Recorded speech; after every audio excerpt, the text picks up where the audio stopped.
नमस्कार, मैं संगीता तंवर और आपने लॉगिन किया है वन इंडिया यूट्यूब चैनल। दुनिया में रूहों और आत्माओं के बारे में बहुत सी भ्रांतियां विकसित हैं। कई लोगों ने इसका आभास किया है तो कई लोग इसे देखने का दावा करते हैं। इन रूहों का अस्तित्व कितनी सच्चाई होती है, इसके बारे में अलग अलग लोग अलग अलग राय देते हैं। लेकिन क्या हो जब आप ऐसी किसी जगह पर चले जाएं जिसके बारे में आपने कुछ सुन रखा हो और उस जगह पर आपका सामना किसी ऐसी अदृश्य शक्ति से हो जाए।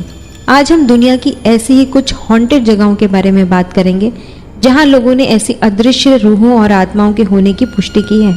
ऐसी हॉन्टेड जगहों में सबसे पहला नाम आता है सिंगापुर के चंगी अस्पताल का।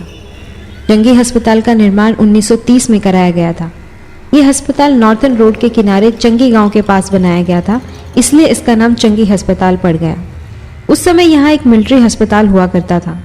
द्वितीय विश्व युद्ध में हजारों की संख्या में जापानी सैनिक इस अस्पताल में लाए गए थे।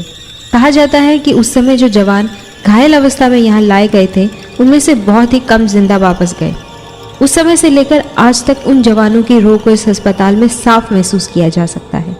मोस्ट हॉन्टेड प्लेसेस में अगला नाम आता है आइलैंड ऑफ डॉल्स का, जो कि मैक्सिको में है। बताया जाता है कि मैक्सिको के जोचिमिल्को में एक आइलैंड के पास एक नहर में एक छोटी बच्ची डूबकर मर गई थी। 1950 के करीब जब एक आदमी ने वहां रहना शुरू किया तो उसे एक बच्ची की आत्मा ने डराना शुरू कर दिया।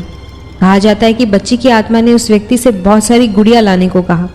आत्मा के कहने पर उस व्यक्ति ने बहुत सारी गुड़िया लाकर उसी नहर के पास पेड़ पर लटका दी जहां वो बच्ची डूब गई थी। बताया जाता है कि उस आदमी की मौत भी उसी जगह हुई। उसके बाद से कोई भी उस जगह पर जाता है तो उसे बच्ची के खिलखिलाने की आवाज साफ सुनाई देती है।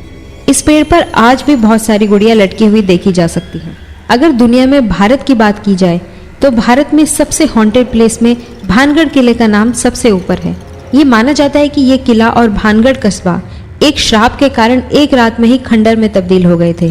तभी से यहाँ सिर्फ खंडर ही बचे हैं जिनमें चलता है भूतों का राज। यहाँ रात के समय रुकना कतई मना है। ये हम ही नहीं कहते, भारत सरकार भी कहती है। इस किले में प्रवेश करने वालों को पहले ही चेतावनी दे दी जाती है कि वे सूर्यास्त के बाद इस किले ही नहीं अपितु इसके आसपास के इलाकों में भी ना जाएं, अन्यथा उनके साथ कुछ भी भयानक घट सकता है। भानगढ़ के किले को एएसआई ने भी विशेष तौर से प्रतिबंधित किया हुआ है। कहा जाता है कि सिंधिया नाम का एक तांत्रिक भानगढ़ की अत्यधिक सुंदर राजकुमारी रत्नावती को पाना चाहता था, परंतु ये संभव नहीं हुआ। इसलिए उसने राजकुमारी के तेल को जादू से सम्मोहित कर दिया। लेकिन राजकुमारी रत्नावती के हाथ से वह तेल एक चट्टान पर गिर गया और वह चट्टान लुढ़कती हुई तांत्रिक के ऊपर गिर गई, जिस पर सिंधिया ने मरते समय उस नगरी और राजकुमारी को नाश होने का श्राप दे दिया। कहा जाता है कि उसी के बाद से इस किले में उस तांत्रिक की आत्मा घूमती है जो लोगों को परेशान करती है। ऐसी ही हॉन्टेड जगहों में अगला नाम है फ्रांस के मशहूर किले चैटियो डी ब्रिसाग का। ये फ्रांस का बहुत ही मशहूर किला है।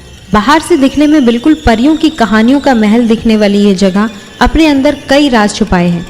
कहा जाता है कि 11वीं शताब्दी में यहाँ डबल मर्डर हुआ था, जिसके बाद से यहाँ एक औरत का भूत देखा जाने लगा जो हरे रंग के कपड़ों में महल में घूमती देखी जाती रही है। उसे ghost of lady in green भी कहा जाता है। जिन लोगों ने इस भूत को देखा है उनका कहना है कि इसका चेहरा बेहद डरावना और गला सड़ा है और वो हमेशा हरे कपड़ों में दिखती है। माउंट एवरेस्ट, जहां पहुंचना हर पर्वतारोही का सपना है, लेकिन एक पर्वतारोही ऐसा भी था जिसका ये सपना बहुत करीब आने पर भी पूरा नहीं हुआ। माउंट एवरेस्ट की खूबसूरती के बारे में तो हम सभी जानते हैं, लेकिन इसके पीछे भी एक डरावनी कहानी है। कहा जाता है कि एंड्रयू इर्विन नाम के एक पर्वतारोही 1924 में एवरेस्ट समिट पर गए थे, लेकिन वो कभी वापस नहीं आए। माना जाता है कि वे माउंट एवरेस्ट के बहुत करीब पहुंच गए थे जब उनकी मौत हो गई। आज भी माउंट एवरेस्ट समिट पर जाने वालों को उनकी आत्मा दिखाई देती है जो उनका ध्यान भटकाती है, शायद इसलिए क्योंकि वो इतने पास आकर भी माउंट एवरेस्ट पर पहुंचने वाले पहले माउंटेनियर नहीं बन पाए।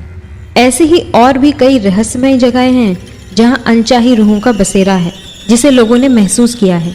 इनके बारे में लोग जानना तो चाहते हैं लेकिन हिम्मत नहीं कर पाते। आगे भी हम आपके लिए ऐसे ही रोमांचक कहानियां लाते रहेंगे। फिलहाल वन इंडिया पॉडकास्ट में इतना ही। अधिक खबरों के लिए लॉग इन कीजिए oneindia.com।